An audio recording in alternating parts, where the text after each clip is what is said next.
Hello, my name is Axel Hernandez and I'm an electrical engineering student here at USF, and this is Deliverable 7, a video where I will showcase my final project report. Moving on, here is a small 3D animation of how my project looks like. As you can see, it's a small remote control car that's going to be able to perform all the functions native to a remote control car. That means it's going to be able to move forward, backward, to the sides, etc., etc. And you can see that right here in the animation.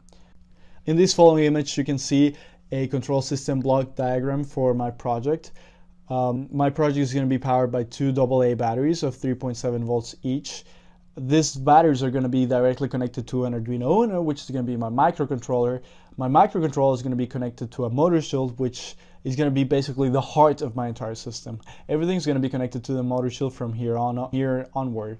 And so the way I'm going to actually send the signals so that my motors behave the way I want them to is through a PS2 controller. The PS2 receiver that's connected to the motor shield is the actual physical thing that's going to receive the PS2 controller signals and send them to the motor shield. Once the motor shield gets those signals, it's going to send them to each individual motor so that they can go where I want them to go. And finally, I'm going to have a servo hooked up to the motor shield as well that's basically going to control a small turret on top of my tank.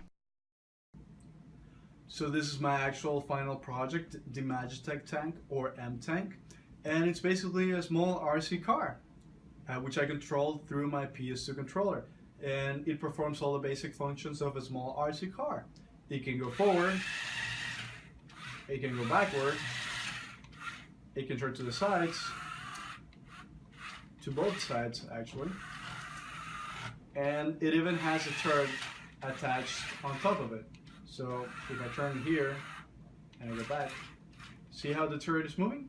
And the way it works is basically every time there's two functions being carried out one after the other one, it's going to move.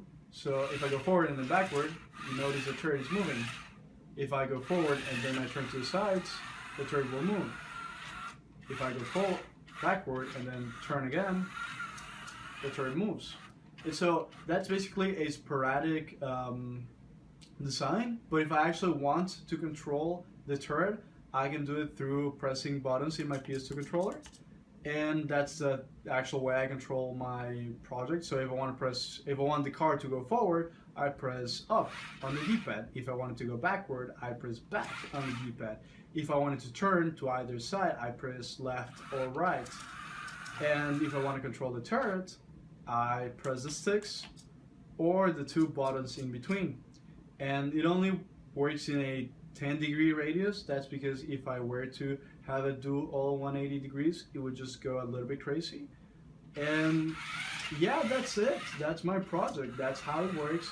And if you're wondering about the black cloth and why it's on top of it, I just wanted to play around with my little toy, and I thought I could make it look a little bit more stealthy by adding a black cloth on top of it. But yeah, that sums it up. Thank you so much for watching, and yeah.